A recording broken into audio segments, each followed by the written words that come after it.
बिस्मिल्लाहिर्रहमानिर्रहीम। अस्सलाम वालेकुम नादरीन, आप यूट्यूब चैनल देख रहे हैं। मैं इमरान खान हूँ।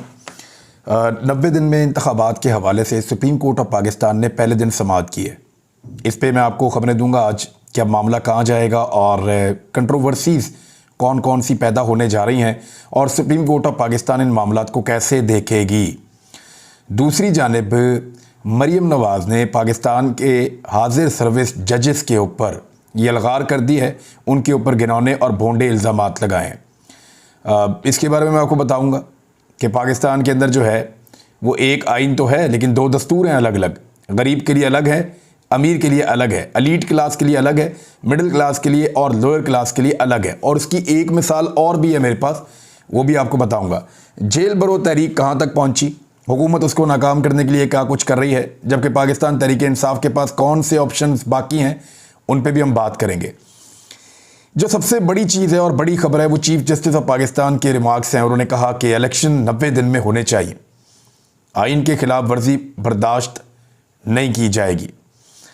चीफ जस्टिस उमर अता बंदयाल ने पंजाब और खैबर पख्तूनख्वा में इंतखाबात में ताख़ीर पर हुकूमत समेत तमाम सियासी जमातों को नोटिस जारी किया था और ये आज की समाअत में किया और कहा कि आइन के मुताबिक इलेक्शन असम्बलियाँ तहलील होने के 90 दिन में किए जाते हैं और सुप्रीम कोर्ट आइन की खिलाफ वर्जी बर्दाश्त नहीं करेगी।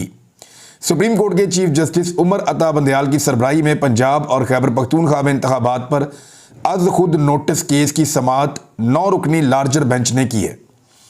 इस बेंच के अंदर जो जज शामिल हैं मैंने आपको कल भी बताया था, ज़रा सुन लीजिए क्योंकि जजेस के जो नाम हैं ये आपको आने वाले दिनों में खबरों में बहुत ज़्यादा मिलेंगे। बेंच में chief justice Umar Ata Bandial sahab, justice Ijazul Ahsan, justice Munib Akhtar, justice Mazahar Ali Naqvi, justice Mohammad Ali Mazhar, justice Yahya Khan Afridi, justice Mansoor Ali Shah, justice Athar Minallah और जस्टिस जमाल खान मंदोखेल इसके अंदर शामिल हैं। और इसमें जो अली ज़फ़र साहब हैं वो नुमाइंदगी कर रहे थे पाकिस्तान तहरीक इंसाफ वालों की और सदर पाकिस्तान के हवाले से वो कुछ चीज़ें लाना चाहते थे। कुछ डिस्कशंस आज हुई हैं लेकिन कुछ सवालात भी पैदा हो गए हैं। एक तो जस्टिस मंदोखेल साहब ने ये कहा कि अज खुद नोटिस के ऊपर उन्होंने बार बार इशारा किया और नुक्ता उठाया कि क्या अज खुद नोटिस हो सकता है, तो चीफ जस्टिस ऑफ पाकिस्तान ने उसका रिप्लाई भी किया। लेकिन अब ये क्योंकि केस है और सुप्रीम कोर्ट ऑफ पाकिस्तान इसको सुन रही है, इसमें इस नुक्ते को भी ज़ेर बहस लाया जाएगा। दूसरा जो इम्पॉर्टेंट नुक्ता है वो एक और जो उठा दिया अतर मिनुल्ला साहब ने कि क्या ये जो असम्बली की तहलील हुई है, असम्बलियाँ तहलील हुई हैं, इनके हवाले से उन्होंने एक नुक्ता उठाया अतर मिनुल्ला साहब ने। वो मैं एज इट इज़ आपको पढ़ के बता दूँ कि अदालती मामला है तो उसको उसी तरह जाना चाहिए। इसमें अतर मिनुल्ला ने सवालात उठाए कि असम्बली तोड़ने का इख्तियार इस्तेमाल करना जो है उसका भी जायज़ा लेना चाहिए। क्या वज़ीर आला सियासी रहनुमा की हदायत पर असम्बली तोड़ सकते हैं? अवाम ने नुमाइंदों को 5 साल का मैंडेट दिया था, देखना होगा कि वज़ीर आला ने असम्बली तोड़ने का इख्तियार का इस्तेमाल दुरुस्त किया या नहीं। अब ये वाला मामला जो है इसको भी दोबारा से देखा जाए। ये दो चीज़ें हो गई, एक आज खुद नोटिस का मामला, दूसरा मामला ये है कि जो असम्बली तोड़ी है वज़ीर आला ने या वज़राए आला ने अपने लीडर के अहकामात के ऊपर, वो दुरुस्त है या गलत है। अब देखिए 1.5 महीना गुजर गया असम्बली को टूटे हुए लगभग, और 12 तारीख को पंजाब असम्बली टूटी थी। आज 1 महीना और लगभग 13-14 दिन गुजर गए हैं। ये 1.5 महीने के बाद तो ये मुमकिन नहीं है कि दोबारा से असम्बलियाँ बहाल कर दी जाएं। क्या वापस बहाल कर दी जाएंगी, ये सवाल भी उठाया जा रहा है। देखिए इस वक्त पीडीएम की हुकूमत को और एस्टेब्लिशमेंट को सबसे ज़्यादा ये सूट करता है कि ये दोनों असम्बलियाँ बहाल हो जाएँ और ये दोनों असम्बलियाँ बहाल होने के बाद बाउंड कर दिया जाए कि असम्बलियाँ अपनी मुद्दत पूरी करेंगी। हालांकि आईने पाकिस्तान के अंदर जो असम्बलियों की तहलील का इख्तियार मौजूद है वज़ीर आला के पास और वज़ीर आज़म के पास, वो कैसे उनसे छीना जा सकता है। हालांकि ये 1973 के आइन के अंदर बाकायदा दर्ज है और 1973 के आइन का हिस्सा है। कोई भी अदालती फैसला आइन के बुनियादी हिस्से को क्या हटा सकता है या उसके अंदर तब्दीली कर सकता है या आइन के अंदर मौजूद एक इख्तियार को वापस लिया जा सकता है। मिसाल के तौर पे आइन जो है वो आज़ादी इजहार राय उसको इंश्योर करता है। तो क्या अदालत कह सकती है कि आज के बाद पाकिस्तान में इजहार राय की आज़ादी नहीं होगी, या बुनियादी इंसानी हकूक़ या और बहुत सारी चीज़ें हैं वो आइन का हिस्सा है। तो जो आइन के अंदर दर्ज है उसको तब्दील नहीं किया जा सकता जब तक कि 2/3 अक्सरियत से कौमी असम्बली और फिर बाद में सेनेट बाकायदा इसको मंजूर ना करे। 2/3 अक्सरियत दरकार होती है आइन में तरमीम के लिए। जब तक आइन में तरमीम ना कर ली जाए तब तक ये हो नहीं सकता। बहरहाल ये अदालत के अंदर मामला है, ये सवाल तो उठाए गए हैं, देखते हैं कि इनका क्या बनता है। लेकिन जो सबसे बड़ा सवाल है वो चीफ जस्टिस ऑफ पाकिस्तान ने उस सवाल को बार बार दोहराया और उन्होंने कहा कि मामला ये है कि इंतखाबात होने चाहिए 90 दिन के अंदर। आईने पाकिस्तान ये कहता है, दिन जो हैं वो पीछे कम रह गए हैं और अब ये अदालत के अंदर मामला आ गया है। हाई कोर्ट का ऑर्डर होने के बाद गवर्नर और इलेक्शन कमीशन अपीलों में चले गए हैं, लिहाजा अब सुप्रीम कोर्ट ऑफ पाकिस्तान इस मामले को देख सकती है क्योंकि वक्त कम है और इंतखाबात 90 दिन के अंदर होने चाहिए। अब इसमें जो हुकूमत की कोशिश होगी वो क्या होगी? हुकूमत और उनके वकला ये कोशिश करेंगे कि इस केस को डिले करें, इसको लंबा करें और इसको वहाँ तक ले जाएं जहाँ से 90 दिन के अंदर इलेक्शन होना मुमकिन ना रहे। तो फिर उसके बाद एक स्टेज जो है वो उससे जान छुड़वा लेंगे कि जनाब अब 90 दिन का तो टाइम गुजर गया है, अब 90 दिन के अंदर तो इलेक्शन हो नहीं सकते, तो लिहाजा कोई और रास्ता निकाला जाए। तो फिर मामले को कहीं और लेकर जाएंगे। दूसरा, वो ये चाहेंगे कि कुछ भी करके ऐसी कंट्रोवर्सीज पैदा हो जाएं कि ये बेंच टूट जाए और ये मुकदमा यहाँ पे रुक जाए या 10-15 दिन का डिले हो जाए, कम से कम 10 दिन का डिले तो वो चाहेंगे, 10-12 दिन का ये केस लंबा लटकता चला जाए। लेकिन सुप्रीम कोर्ट ऑफ पाकिस्तान ने सुबह 11 बजे की तारीख दी है, यानी कल सुबह 11 बजे, कल से मुराद जो है वो जुमे की सुबह 11 बजे, और फिर पीर वाले दिन से बाकायदा इसकी समाअत होगी और तमाम केसेस को शिफ्ट किया जाएगा। पूरा हफ्ता इस केस को सुना जाएगा। आइन तो ये कहता है कि इंतखाबात 90 दिन के अंदर हों। अब ये जो सुप्रीम कोर्ट का सो मोटो नोटिस है, इसने नींदें हराम कर दी हैं पीडीएम की, यानी बूट पॉलिश करने के बावजूद, बूटों को बड़ा टका के पॉलिश किया है शरीफ खानदान ने, लेकिन इसके बावजूद उनके पास हुकूमत मौजूद है, पॉपुलैरिटी मौजूद नहीं है और बगैर पॉपुलैरिटी के इलेक्शन में जाना खुदकुशी करना है सियासी तौर पे। मरियम नवाज साहिबा और नवाज शरीफ साहब, इन्होंने बगौर जायजा ले लिया है पंजाब का घूम फिर के। ये जिस ज़िले में भी जाते हैं वहाँ पे मार्की के अंदर, अभी जो सरगोदा के अंदर प्रोग्राम किया मरियम ने आज, वो मार्की के अंदर किया, एक जो शादी हाल टाइप होती है मार्की, उसके अंदर किया। इसी तरह जहाँ जहाँ वो जा रही हैं, शादी हॉल्स के अंदर, मार्कीज़ के अंदर, इंडोर्स के अंदर वो अपने प्रोग्राम कर रही हैं मरियम नवाज साहिबा। उसका रीज़न ये है कि ओपन जलसे अब वो कर नहीं सकते, उनकी वो मकबूलियत नहीं है और एंटी एस्टेब्लिशमेंट एक बयानिया उनको घड़ना है। तो बूट पॉलिश उन्होंने टकाकर किए हैं और पूरे पाकिस्तान ने बूटों की चमक देखी है और बूट इतने ज़्यादा चमक रहे हैं कि पूरी आबोताब के साथ पूरे पाकिस्तान में चमकते हुए दिखाई दे रहे हैं और हाथ और मुंह इतने काले हो चुके हैं कि लोगों को पता चल रहा है कि इन हाथों से बूट पॉलिश किए गए हैं और ये वो मुंह हैं जिन्होंने बूट पॉलिश किए हैं।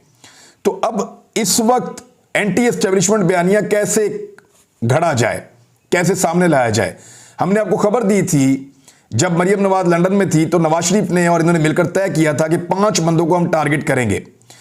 अब जो है उनके अंदर से एक बंदा निकाल के एक बंदे का इजाफा कर दिया गया है।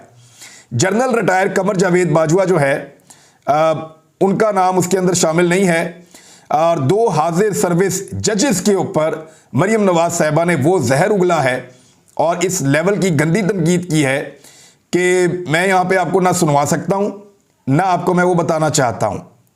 2 जजेस, जस्टिस एजाजुल एहसन साहब और जनाब जस्टिस मज़ाहिर अली नकवी साहब, इन दोनों के ऊपर मरियम नवाज साहिबा ने कीचड़ उछाला है और अभी तक जब मैं ये वीलॉग रिकॉर्ड कर रहा हूँ, पाकिस्तान की किसी हाई कोर्ट ने, पाकिस्तान की सुप्रीम कोर्ट ने किसी जगह पे किसी किस्म का तौहीन अदालत का या जजेस की तौहीन का नोटिस नहीं लिया है।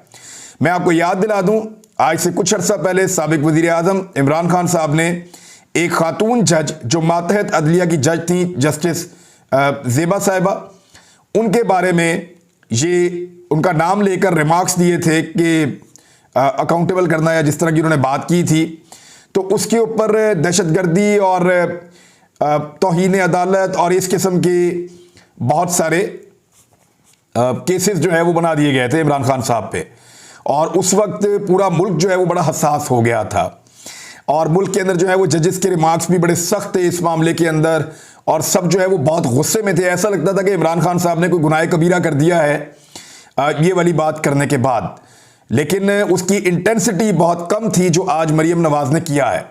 मरियम नवाज ये कर क्यों रही हैं, ज़रा इसको आप समझिए। नवाज शरीफ को ये नज़र आ गया है कि इलेक्शन तो अब वो जीत नहीं सकते, तो वो चाह रहे हैं कि इतना गन डाला जाए, इतनी लड़ाई की जाए कि सारे के सारे प्रोसेस को मुतनाज़े कर दिया जाए और उस तनाज़े के अंदर से अपनी पॉपुलैरिटी निकालने की कोशिश की जाए। अब पाकिस्तानी जो है वो इस बात का इंतज़ार कर रहे हैं कि जिस तरह इमरान खान के खिलाफ बाकायदा एक नोटिस लिया गया था और मामले को उठाकर कहाँ से कहाँ पहुँचा दिया गया था, क्या मरियम नवाज के खिलाफ ऐसा किया जाएगा? तो मेरा ज़ाती तौर पे जवाब है कि उस तरह नहीं किया जाएगा। अगर कोई नोटिस हुआ या कोई चीज़ हुई भी तो वो बहुत मामूली होगी। इमरान खान को तो यहाँ तक मजबूर किया गया कि वो जज साहिबा की अदालत में गए और जाकर उन्होंने पर्सनली वहाँ पर खड़े होकर माफ़ी मांगी, लेकिन उसके बावजूद उनकी जान नहीं छूटी।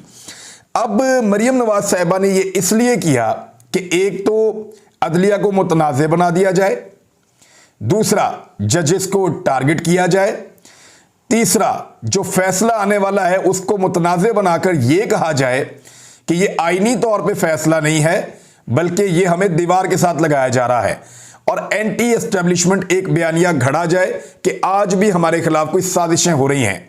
तो ऐसा नहीं है, क्योंकि मरियम नवाज साहिबा ने ये जुमले अपने सहूलतकारों की आशीर्वाद के साथ बोले हैं। मरियम नवाज के ऊपर एस्टेब्लिशमेंट का हाथ है। एस्टेब्लिशमेंट इस मुल्क में इस वक्त कुछ भी देखना चाहती है लेकिन इलेक्शन होता हुआ नहीं देखना चाहती। उसका रीज़न ये है कि उन्हें इस बात का आइडिया है कि इलेक्शन हुआ तो वो शख्स वापस आ जाएगा जिसको हमने बड़ी मुश्किल से और रजीम चेंज ऑपरेशन करके निकाला है, और उसके बदले में पूरी कौम ने हमें बदुआएं भी दी हैं, पूरी कौम ने हमें गालियां भी दी हैं, और पूरी कौम ने हमें मुख्तलिफ अलकाबात से नवाजा भी है, और हमारी बड़ी तौहीन और बड़ी बदनामी हुई है पूरी दुनिया के अंदर। अब एस्टेब्लिशमेंट कैसे बर्दाश्त कर सकती है कि वो शख्स जिसको निकालने के बाद इतने बुरे हालात के अंदर वो अपनी ज़िंदगी गुजार रहे हैं, वो उसको इतने आराम से वापस आने दें?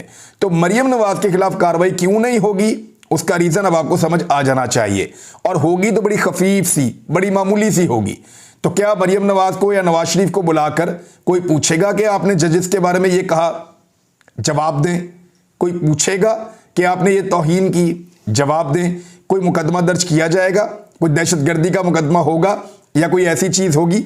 मेरे ख्याल में नहीं होगी। और सुप्रीम कोर्ट ऑफ पाकिस्तान भी मुझे ऐसा लगता है कि तहम्मुल का मुजाहरा करेगी। उसका जो एक बड़ा रीज़न मुझे समझ आता है बतौर एक सहाफ़त के तालिबे इल्म के, मुझे ऐसा लगता है कि सुप्रीम कोर्ट ये कोशिश करेगी कि वो इस तनाज़े में अपने आप को फंसाने की बजाय, यानी जिस तनाज़े में जानबूझकर उनको घसीटा जा रहा है और उनको कंट्रोवर्शियल करने की कोशिश की जा रही है, वो अपने आप को इस कंट्रोवर्सी से और इस तनाज़े से बचाने के लिए सुप्रीम कोर्ट ऑफ पाकिस्तान आईनी मामलात के ऊपर तवज्जो देगी। और वैसे भी मरियम नवाज के बोलने का इम्पैक्ट पब्लिक के अंदर तो होता नहीं है, क्योंकि पब्लिक में अगर इम्पैक्ट होता तो पब्लिक बहुत बड़ी तादाद में बाहर आती।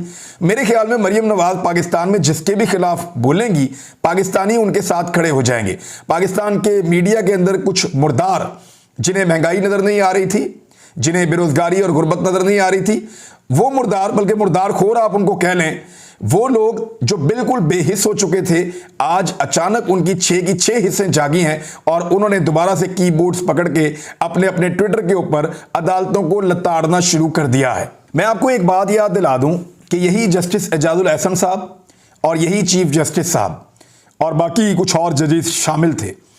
इन्हीं जजेस ने डिप्टी स्पीकर कासिम सूरी की रूलिंग के खिलाफ एक फैसला दिया था, और उस वक्त यही जजेस पीएमएलएन को लग रहा था कि इंसाफ का बोलबाला कर रहे हैं, और उन्होंने कहा था कि आइन की जीत हो गई और आईने पाकिस्तान के मुताबिक सुप्रीम कोर्ट ऑफ पाकिस्तान ने एक बेहतरीन फैसला दिया है। यही जजेस जब मुतफिका तौर पे वो फैसला दे रहे थे तो पीएमएलएन को कोई एतराज नहीं था, लेकिन आज जब यही जजेस दोबारा आइन के मुताबिक इंतखाबात की तरफ जाने की बात कर रहे हैं तो पीएमएलएन को एतराज है इन्हें जो। और उस वक्त देखें ना, एस्टेब्लिशमेंट उस वक्त कुछ और चाहती थी कि इमरान खान को हर हाल में निकाला जाए, और आज एस्टेब्लिशमेंट चाहती है कि इमरान खान का रास्ता हर हाल में रोका जाए। तो एस्टेब्लिशमेंट के पांव में पीएमएलएन पूरी की पूरी अपना वजूद समेट कर बैठी हुई है। ये मैं आपको एक तस्वीर दिखा रहा हूं, जरा ये तस्वीर देखें। ये सरदार अब्दुल रहमान खेतरान की है। उस केस के अंदर जो लड़की की लाश मिली थी वो खातून नहीं है जो कुरान पाक उठाकर बोल रही थी, लेकिन जो 2 बच्चों की लाश मिली है वो मुबैना तौर पे उन्हीं के बच्चे हैं। जबकि वो जो लड़की की लाश है जिसके मुंह पर 3 गोलियां मार के उसको तेजाब के साथ उसका चेहरा बिगाड़ा गया था, वो खातून नहीं है, वो कोई और लड़की है और उसके ऊपर इन्वेस्टिगेशन चल रही है। लेकिन गिरफ्तार शख्स को आज जिस तरीके से प्रोटोकॉल दिया गया, इस शख्स को जिस तरीके से सेफ हाउस के अंदर रखा गया और थाने के अंदर बंद नहीं किया गया, और जिस तरीके से ये शख्स बेहतरीन कपड़ों में निकलकर विक्ट्री का निशान बना रहा था, तो इस चीज ने एक चीज पे पाकिस्तानियों का ईमान पक्का कर दिया कि अगर आप पाकिस्तान के ताकतवर हलकों या एस्टेब्लिशमेंट के खिलाफ कोई जायज सवाल भी उठाएंगे तो आपके मुंह पर काला कपड़ा डाला जाएगा, आप गद्दार हैं, आप बागी हैं, आपको नंगा किया जाएगा, आपके नाजुक अज़ा के ऊपर करंट लगाया जाएगा, आपको टॉर्चर किया जाएगा, आपको गालम गलोच की जाएगी, आपके लिए जमीन तंग कर दी जाएगी अगर आपने सिर्फ जायज सवाल पूछ लिया पाकिस्तान की एस्टेब्लिशमेंट के किरदार के बारे में। लेकिन अगर आपने पाकिस्तान की एस्टेब्लिशमेंट को कुछ नहीं कहा तो चाहे आप कातिल हैं, चाहे आप बेईमान हैं, चाहे आप फ्रॉडिये हैं, चाहे आपने मुल्क को लूटा है, चाहे आपने जेन्युइनली अपने पाकिस्तान के साथ और अपने हलफ के साथ गद्दारी की है, चाहे आप निजी जेलें बनाएं, चाहे आप लोगों को उनके अंदर कैद रखें, आपको किसी किस्म की तज़हीक का सामना नहीं करना पड़ेगा। तो यह है पाकिस्तान का कानून और पाकिस्तान का इंसाफ। अब तक के लिए इतना ही। अपना ख्याल रखिएगा, अपने इस चैनल का भी। अल्लाह हाफिज।